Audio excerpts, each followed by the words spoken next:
Hi everyone, my name is WANDE. I lead the team at the Bob Africa and I'm a contributor and a host of Leverage. Welcome to Leverage. With me today, I have IFEOMA from Sendstack. Hi IFEOMA. Hi. How you doing? I'm fine, thank you. It's nice to meet you. Nice to meet you as well. How's it going in Sendstack world? It's going well. It's definitely interesting, like playing generally in the logistics field. There's a lot to learn, but there's also a lot we have learned. And yeah, I would say like it's going well. Just having that experience, like building something that is pretty impactful for the sect of people that we're trying to, build for, and seeing the reactions to that. As well as learning how to lead a team, of people, and just make sure that everybody's aligned with the overall vision. So I would say it's been a really interesting and humbling experience because there's a lot of mistakes that are made on the journey that I feel like if we spoke more often about, we would probably help other people avoid those same mistakes. Okay. So Sendstack is a tech company in the logistics space. Yep. Very interesting. I know a few companies that have dabbled in that area, and some of them have actually done very well. Yeah. Tell us about Sendstack. What do you guys do? Okay. So Sendstack, in a nutshell, is digital logistics infrastructure for African businesses. So what we do, or the problem is, in Africa, logistics is highly fragmented. That's last mile logistics in particular. It's highly fragmented. We have a lot of different players, trying to serve the same, audience. And what we see is there's no coordination, right? And on a large scale, we see that it's either the prices are very high for, the businesses who have to pay for that service, or there's just bad, service that leads to a lot of customers dropping off. So what we do is we aggregate demand from these different customers, and then we create optimized routes that make it easier for the riders to know where they're going to pick up from and deliver to. And beyond that, we also now provide digital tools to manage or to assist with managing the on the road edge cases. So there's a lot of unforeseen circumstances. Sometimes calls are not going through. Sometimes you have wrong addresses. So how do we prevent those things from coming up on the road? And if they do come up on the road, how do we provide riders and delivery companies with the tools to easily navigate those issues? So I would say, ultimately going back to the problem of just different players working in different fields or strengths. But we are bringing everyone together and creating a more cohesive system that allows for the processes to flow in a much more efficient way. I like that. A few things that you mentioned, and I want us to drill into it. Yeah. You talked about the cohesion in the ecosystem. Mm-hmm. You also talked about optimization, Yeah. right? And I look at a city as mad as Lagos, Mm-hmm. and I'm like, somebody wants to optimize delivery routes for logistics companies. So you're a B2B company that services those who have physical assets. Yes. So exactly. you use technology to optimize the work that they're doing. Exactly. So what that means is that they can make more money from every vehicle. Yes. They can make more money per hour because they can deliver more through your packages. platform. Yeah.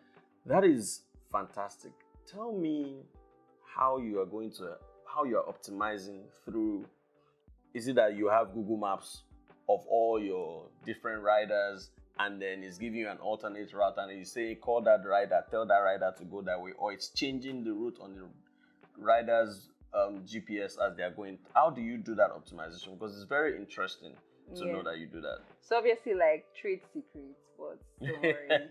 I will this is leverage, right? I mean, so I would say what we did at first was we actually, Google Map on its own could not provide us with the level of detail we needed to navigate Lagos, right? So what we did is create I like to call it a V1 of our own map, where we broke down the city of Lagos and then created clusters and then even had like our own naming for like these clusters. So that is now passed into like the system to now know, okay, if a rider lives at, let's say, Ikorodu, where are the pickups that start from this area, and where are the drop-offs that are going maybe along a certain path to his final destination. Oh, I see what you're doing. So you've broken down. So a lot of people would usually give it to one rider. I take it from Lekki to Ikorodu. Yes. But you've broken that down to say. Yes, exactly. So it's like a rider who is starting out from his So home. there's a network. Exactly. Fantastic.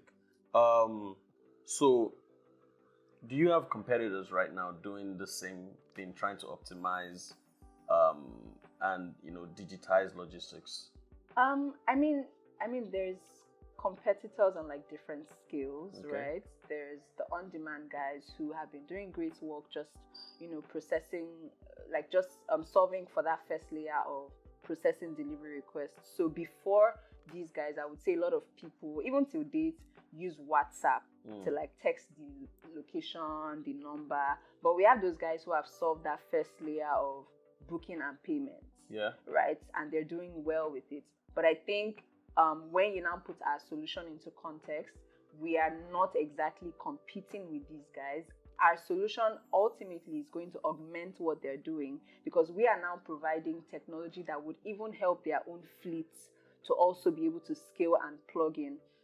Right, so I would say yes. Like when you look at it on surface level, It looks like, if you call Sendstack and you say logistics, you think of like 3 or 4 other people doing the same thing. And how we like to also visualize it is, for example, what Paystack and Flutterwave are doing in the fintech ecosystem, where a lot of fintechs are able to build on top of their infrastructure. So think of it like in the same way where a lot of delivery companies are currently building on top of what we're the tools that so we're you're going providing from them a with. software as a service to infrastructure as a service. Yes, exactly. Okay. This is interesting to know. Now, let's start to peel it back now. Yeah. Right. Who are your customers? Yeah. I'll give you an example. I have yam that I just harvested in Bauchi State. Mm-hmm.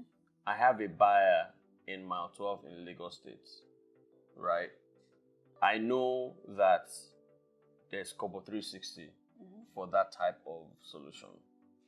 There's also, I just bought something from a store, and that store uses GoCada as their logistics platform. Who does Sendstack service? Are you a B2C company? Are you a B2B company? Are you a B2B2C? So we are B2B. Okay. Because our customers are the delivery companies. Fantastic. Even though the end customers benefit from our solution, because the route optimization ultimately makes deliveries more affordable for them, we focus on the delivery companies who need to provide that well-tailored service to be able to serve their customers. So think of it this way.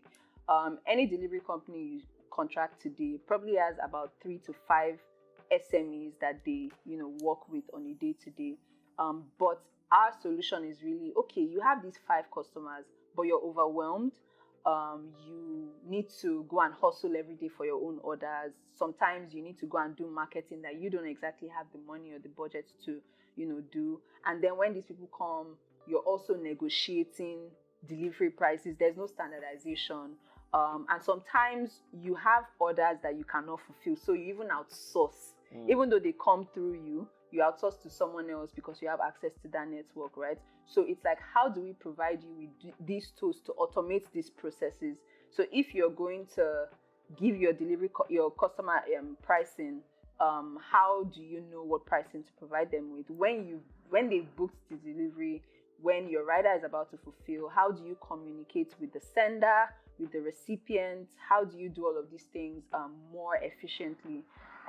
So our customers are the delivery companies, and that's why I said, like, in the long run, we see a future where even the biggest players right now, in terms of those who have physical fleets, are able to onboard a part of their fleets into the Sendstack network to be able to supply the demand that we are, aggregating. Fantastic. How long have you guys been around? 9 months. Yeah. Tell me the story. How did this whole thing start? Yeah, so I think the best part is that this was born from a place of like a personal pain point. Those are the best. Yeah. Those are really the best. Yeah, so there's like a deeper attachment and understanding of like what you're really trying to do. So for me, in the past, I had tried to like run a couple of retail businesses, and trust me, like one of the reasons like those failed was because I just couldn't deal anymore with like trying to, find what delivery company to work with. You have your repeat customers, but then the last mile service that you need every time you're alternating, looking for options.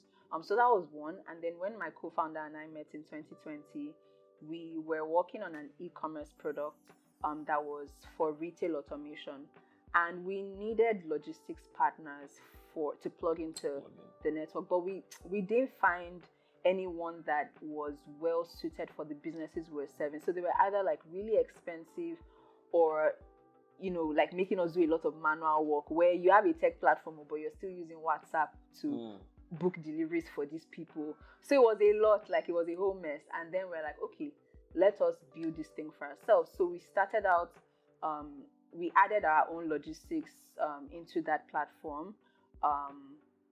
And then, we saw that businesses would come and that would be the only thing they would use. So we just decided, okay, look, about 60 or 70% of the vendors or the businesses we're serving then would come and just book deliveries. So you had an e-commerce product, but they were really using the logistics because that's like the biggest pain point. Yes, that was the biggest pain point for them. So 9 months in, let's dig into your numbers because you must have proven the model, right? 9 months in, how many companies are on your platform? How many riders are you dealing with? Yeah. Okay. So we currently have over 100 delivery operators in our network. And why that is so is because we are built fundamentally on the principle of doing more with less. Okay. So as opposed to the on-demand model where you need 500 riders to deliver 500 packages, we have created a model where we can get 100 riders to deliver 500 packages faster. Yes. On average, do you, if you know this number, it's great. On average, how many minutes or hours have you saved, and how much money have you saved?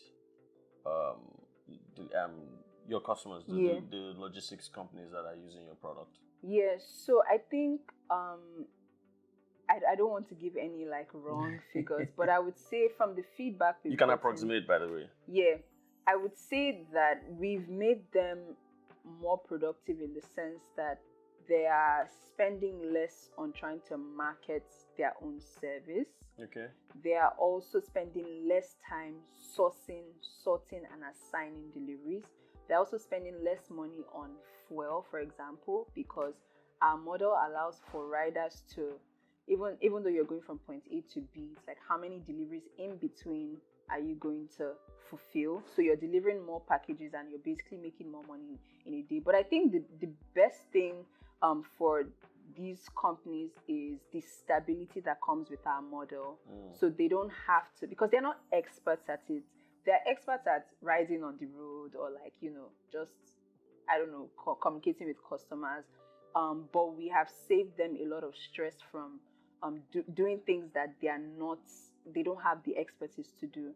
So I don't know like quantitatively how much, but I do know that even the customer retention rates have also increased because for the end customers, they must be seeing something for them to keep coming back. Oh yeah, and like they're there. Like for the end customers, we save about 20 to 30% of the usual cost of delivery fee. So those are the people I know. Okay, for sure. So the customers are benefiting because they are paying less in shipping. Yes. Your customers, your direct customers, are benefiting because they are making more, spending less. Yes. Right, and customer service is even better. Yes. Right, and you've also aggregated. So yeah. So I own a store. I don't have to worry about who's good. If my delivery company is overextended and they don't have bikes. Yeah. Because yes, exactly. Sendstack will just go ahead and take care of that. Exactly. That is fantastic. So tell me, 9 months you must have faced some challenges. Yeah. Diamond it doesn't, right? A lot of them. Yeah. Tell us, what challenges are you facing? I would say like just even in terms of challenges, I think that's the most like exciting parts because it's very like intriguing. Like, oh, there's a new problem. Okay, like let's figure out how to solve this thing. But I would say particularly just the environment we operate in is very interesting because then people are used to things that they don't need. So our solution, how we started out, there was a lot of customer education, behavioral shifting and shaping, because people wanted, like, businesses would tell you, oh, I want my delivery immediately. I've paid for this thing. Yes, so we train the riders, yes, right? And exactly. you train the logistics companies that are coming. Yes. Because one thing I always tell people is, when we say we want to disrupt, right? You can't just disrupt just technology. Like that and just put the technology there. People have to use it. And I remember back in the day, I used to work with the telcos, right? And we wanted to shift people, including grandmothers, from basic phones to smartphones.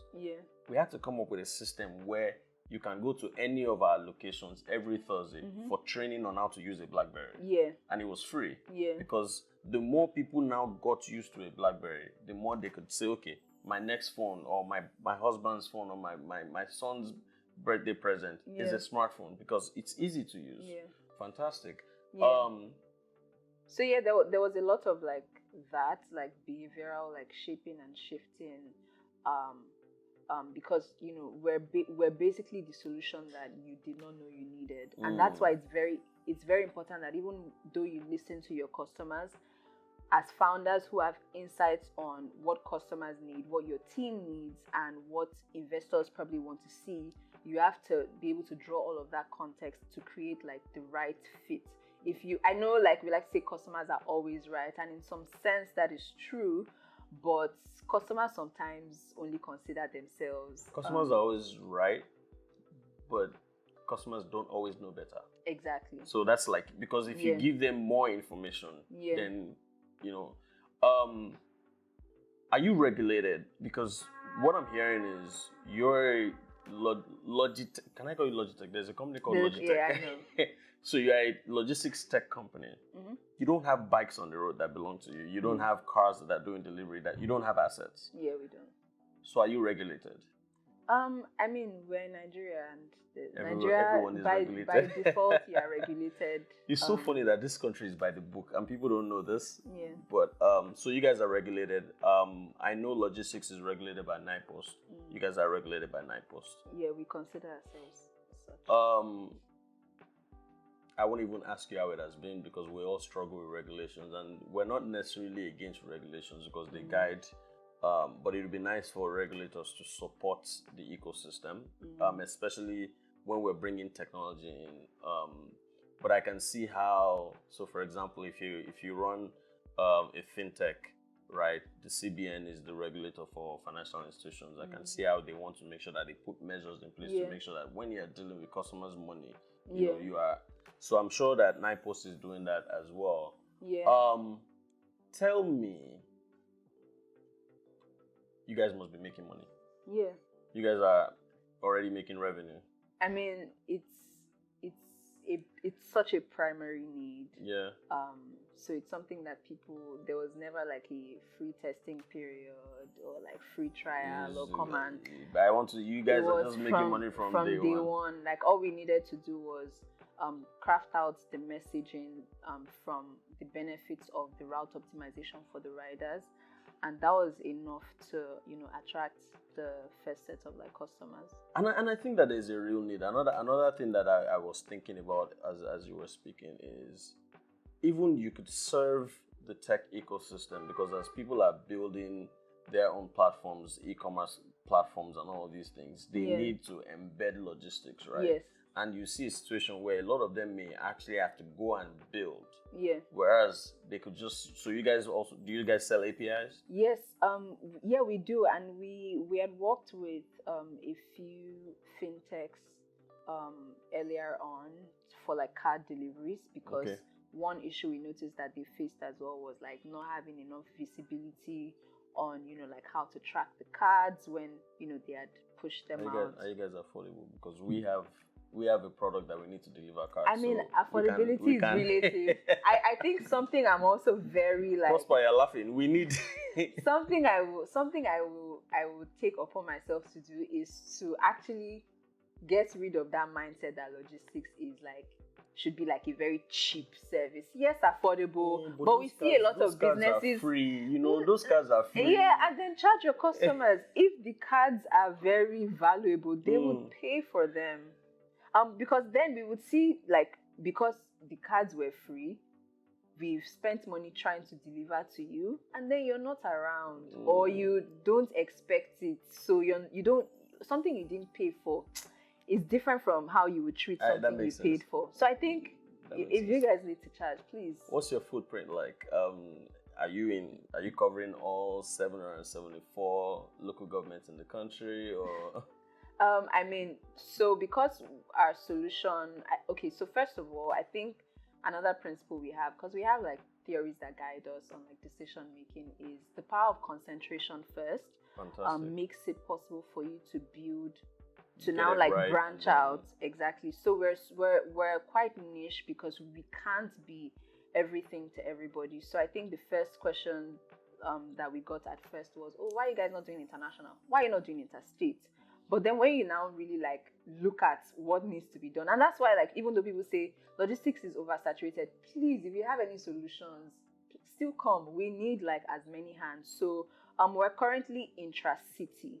Okay. So within cities, and we're currently so what city are you in now? Yes, we're currently within Lagos only, but we are also already looking to expand. That's like part of our plans for I think Q3 or Q4 this year. But our goal for now is to deepen our operational presence here and capture as many of these operators and basically like be their like the bedrock on which they build their businesses, and then just copy and paste the solution to other cities. That's very good. I'm very excited about what you guys are doing, and I have to say I'm very proud of you and your co-founder. Thank you. When you guys have been to the On Deck Accelerator, yes, how was that experience? It was really good. On Deck will always be a part of our story, because what we beyond the money, we were provided a lot of clarity. I remember our build advisor in particular, Julian Weiser. I mean, his name is Wise. But yeah, like he was super helpful. I mean, it's so rare to meet people who don't exactly have personal interests, but also want to help you. Yeah. So that was a good, general like experience, and also meeting, like other founders, getting to understand just like how the networks work. I mean, I don't know, but it feels like there's a lot of people want to go to Accelerator so that they can raise after. Have you guys raised? So we haven't raised yet, but we're looking to raise like a pre-seed round. So how have you guys been funded so far? Bootstrapping? No, the Accelerator. Okay, So and then we raised so the they invested, little right? angels round as well. During the time. So yeah, we've basically been using that. But you're going to pre-seed now. Yes. When is pre-seed going to open? I mean, it's open. Anyone interested can reach out. So they just reach out to? Yeah, just reach out. Are you dropping your number? Or? I mean, I will give you guys my email so you can put it on the screen. All right. Do we get success fee?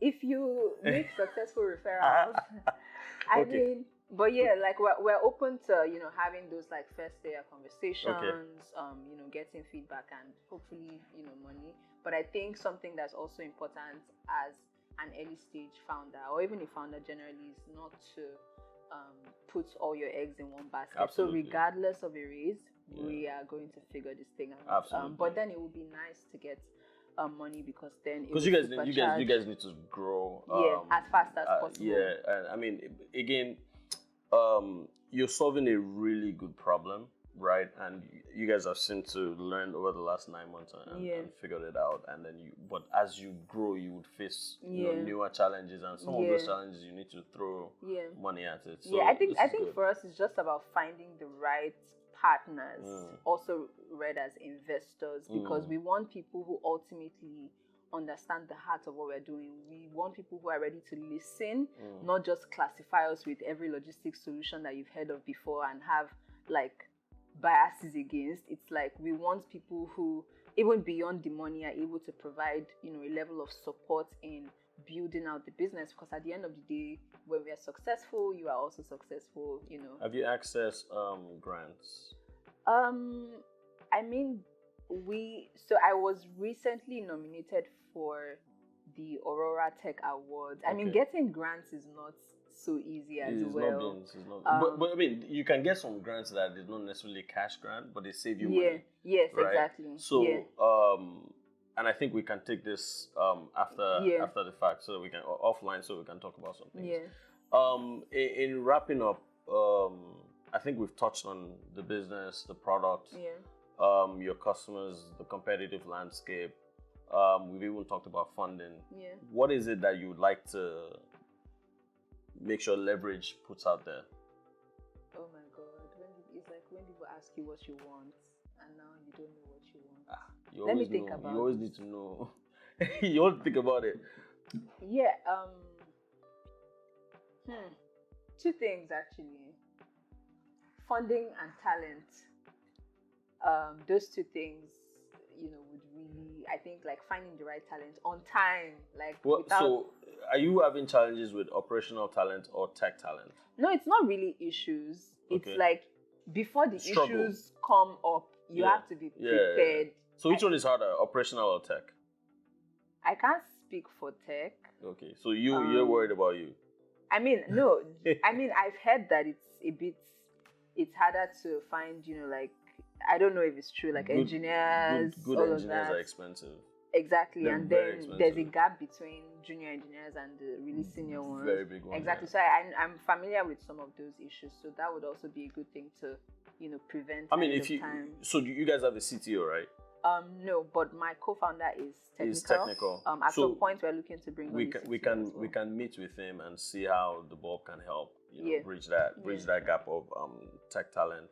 As far as operational talent, I can help you. Operational talent. Oh my God! I think it just takes like people who are willing to learn, roll up your sleeves, and do the dirty work. Are you guys ready to train? Because that's under. Yes, because that's what we do. Like at the end of the day, you can't, like we mentioned, you can't just build tech and say, okay, hands off. Because even how we approach operations and support is so different from maybe the regular logistics type where you're speaking back and forth. It's like you have to be familiar with processes and the technology that has been built for this. So yeah, we definitely train, but like you have to be willing to learn as well. I think let me tell you this. I like the things that I'm hearing, that we're very happy to see how we can be your customers, and because we do deliver stuff here as well. Right. And then we have a subsidiary fintech that needs to do card delivery. Okay. Nice. So, and then also does delivery of products, because we have merchants as well. Yeah. Nice. So we can see how we can work together on that. Last words from me. Are you guys part of any community outside of On Deck? No, but it would be good to join. I mean, we do have like our personal networks of like people we know, but it would be good to officially join some of those communities. I mean, yeah, I'm part of the Aurora community now, just from. I'm a member of this growing community called Premier Business Network. Oh yes, I heard of that recently. It would be great to know, like. Yeah. It would be great to get a referral. I think they said. It's by referral. I think my referral is strong, right? So we can do that. Okay. It has been a fantastic and a wonderful conversation. I hope they don't cut out all of our nice side chats. But it's been good. For us, once you're Leverage, you're always a family, right? So anything that you need from this platform, that's why it's called Leverage. If you need to leverage the Bob Africa for anything, you need talent, you need just access to anything that we have. We're always available. So please leverage. I'm wary of companies that say we are family, but I will actually family in the sense that we sell stuff, you will buy. We will buy stuff from you. Not family that will give you everything for free, or not family that we want you to give us your business for free. No. Family in the sense that the door is open to reach out for something. That's all. For sure. Yeah. Thank you very much. It was very nice to meet you. Very engaging conversation. Thank And I you. wish you guys, all the best. Yeah, you'll be hearing from us. Yeah. Hi, I'm IFEOMA COO at Sendstack, and we've just been leveraged. So that brings us to the end of this conversation. Sendstack has been leveraged. If you enjoyed the conversation, you enjoyed the show, and you want to learn more about fantastic founders doing other things that have been leveraged, subscribe to our channel. How many fish in the sea? It'll be so empty without me. Now